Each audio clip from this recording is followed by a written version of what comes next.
मैं national एक्सर्विसमेंट coordination committee का राष्ट्रीय उपाध्यक्ष के.एस. रावत और बरेली जनपद का महासचिव हूँ। मैं सबसे पहले तो आप लोगों का धन्यवाद करूँगा, आपके मीडिया का, आपके प्रचार माध्यमों का बहुत बहुत धन्यवाद करूँगा कि कम से कम आप लोगों ने सही समय पे हमारी आवाज़ को बुलंद करने के लिए यहाँ पर आए हैं। आपका बहुत बहुत धन्यवाद। हमारी मांगे हैं, देखिए सन 2072-73 से हमारे सैनिकों को सबसे पहले क्या था कि 75% पेंशन मिलती थी जेसीओज, एनसीओज, ओआर को, क्योंकि उनकी सर्विस 15 साल से 17 साल, 20 साल, 22 साल होती थी। तो तत्कालीन गवर्नमेंटों ने ये निर्णय लिया था कि इनको जो पेंशन दी जाए, क्योंकि इनकी सारी ज़िंदगी पड़ी हुई रहती है, इसलिए इनको 75% जो है पेंशन बेसिक की दी जाए। परंतु तीसरे वेतन आयोग से हमारी पेंशन को कम करके उसको 50% किया गया और अन्य लोगों की जो 58 साल 60 साल में रिटायर होते थे उनकी पेंशन को बढ़ा करके उनके भी 50% किया गया, जो एट पार किया गया। ये बहुत दुर्दनाक कहानी है।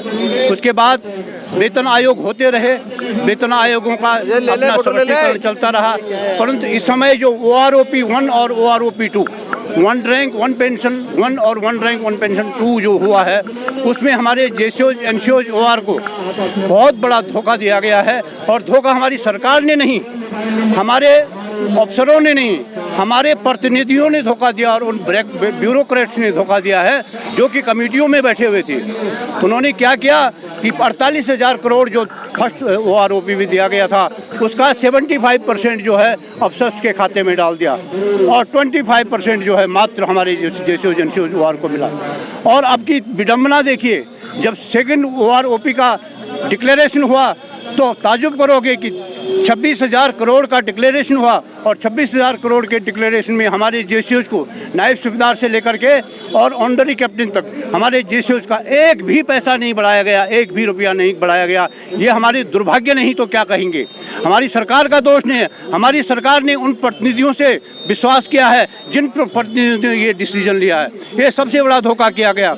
और उसमें जो लोग सन 2014 के बाद जो रिटायर हो रहे थे उन लोगों का क्या किया इन्होंने कि वो प्रीमेच्योर मान लिए कि इनको पेंशन नहीं मिलेगी। ये कैसे संभव है? सेना के टर्म्स ऑफ इंगेजमेंट के अनुसार सेना में जो व्यक्ति 15 साल नौकरी कर लेता है, 15 से 17 साल नौकरी करता है, सेना शर्तों के अनुसार करता है, उसके बाद वो रिटायर होता है, उसको प्रीमेच्योर नहीं मानते। ये दुर्भावना है, ये तुरंत बैक होनी चाहिए। इसके अलावा जो हमारा मिलिट्री सर्विस पे है, मैं आपके चैनल के माध्यम से बता देना चाहता हूँ, एक सैनिक जो है सबसे आगे बॉर्डर पे खड़ा रहता है, उसको 5,500 मिलिट्री सर्विस पे, और एक अधिकारी और एक MNS जो कि पीछे रहते हैं उनको 10,500 और 15,500। ये कहाँ की विसंगति? ये तो समान होना चाहिए। सेना में जो अलाउंस है वो समान होना चाहिए। इसके अलावा हमने जो विधवाओं की बात करी है, सैनिक जब मृत हो जाता है, सैनिक की बेवा हो जाती है, तो नेचुरल है उसके परिवार के खर्चों का ज़्यादा बहन करना पड़ता है, खर्चे बढ़ जाते हैं, तो उसकी पेंशन कम हो जाती है। हमारी मांग है कि उन विधवाओं की भी वही पेंशन होनी चाहिए जो सर्विस पेंशन है, उसको कम नहीं किया जाना चाहिए। इसके अलावा एक और बहुत जटिल समस्या है साहब, समस्याएं बहुत हैं परंतु एक बहुत जटिल समस्या है। अभी तक हिंदुस्तान में गुलामी की प्रथा चल रही है।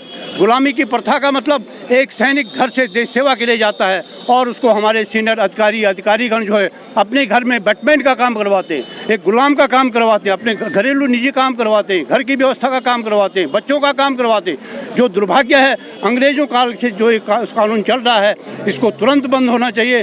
तुरंत बंद हो करके और हमारे सैनिक को बाकायदा सम्मान मिलना चाहिए। वो देश की सेवा करने के लिए गया है तो उसको सम्मान मिलना चाहिए। और अंतिम हमारी जो डिमांड है, हमारे कार्यकाल और सिविलियंस के कार्यकाल में अलग अलग, हम 24 घंटे के नौकर हैं, सिविलियन 8 घंटे का नौकर होता है। हमारे वेतन आयोग को भी अलग किया जाना चाहिए। ये हमारी आज की प्रमुख डिमांडें हैं और मैं इन्हीं शब्दों के साथ आप सब लोगों का धन्यवाद करूंगा। हमारी डिमांडें आप भारत सरकार तक पहुंचाएंगे, हमारी सोच को ऊंचा बनाएंगे। बहुत बहुत धन्यवाद। क्या नाम है सर आपका? मेरा नाम है DS धनिक। क्या मांगे हैं आज जो आप?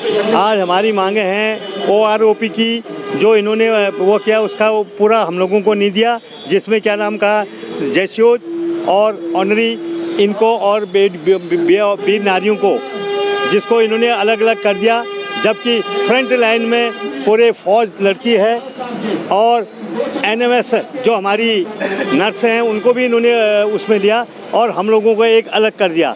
ऑफिसर ने सबसे ज़्यादा अपने आप को पैसा देना शुरू कर दिया, जिसके कारण हम लोग बिल्कुल रोष में हैं। क्या मांगे हैं? हमारी मांगे हैं क्या नाम का जो एमएसपी है वो एक हो, मिलिट्री सर्विस वन एक हो, विकलांगता पेंशन विकलांग की पेंशन बोलो अब आगे विकलांगता पेंशन एक हो। बोलने दो। जो अलाउंसेस हैं एल्टीट्यूड और वो एक हों, जबकि फ्रंट लाइन में एनसीओ और जैसो लड़ते हैं। अफसर कभी भी आपने नहीं देखा होगा, इन्होंने अपने अफसरों की तनख्वाह दुगनी करवा दी, जिस कारण पूरे फौज में पूर्व सैनिकों में रोष है। हम लोगों ने एमएसपी इक्वल इक्वालिटी करने के लिए धरना प्रदर्शन कर रखा है और जो बीन नारियां हैं उनको भी अपने साथ सम्मिलित कर रखा है। तो आज आप किसे ज्ञापन देंगे? किसमें? आज हम डीएम साहब को ये ज्ञापन देंगे, राष्ट्रपति के लिए और रक्षा मंत्री के लिए और प्रधानमंत्री के लिए।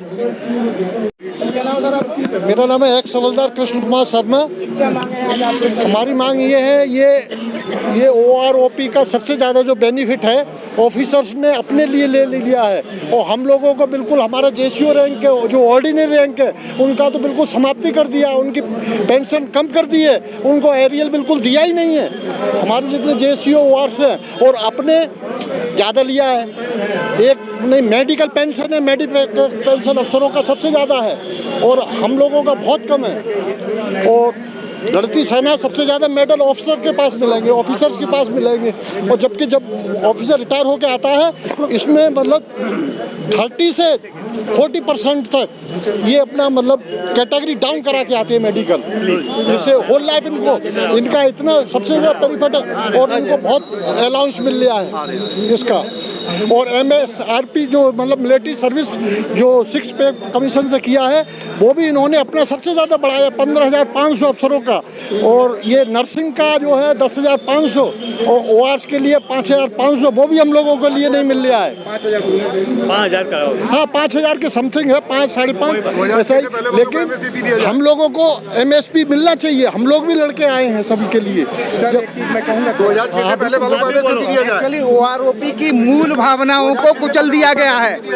OROP की मूल भावनाओं को कैसे कुचल दिया है? 7 नवंबर 2014 के लेटर द्वारा, और वो लेटर माननीय न्यायालय को भी प्रस्तुत किया गया। न्यायालय ने उस पर यह टिप्पणी की कि इसमें कोई संवैधानिक त्रुटि नहीं है, लेकिन OROP का मेन पर्पस ये था कि those who retire at the young age should be granted the benefit of the OROP because they do the less service in the army or maximum service is done by the officers, but that all benefit has been taken by the officers. We are not getting equal MSP, we are not getting equal disability, we are not getting equal canteen facilities.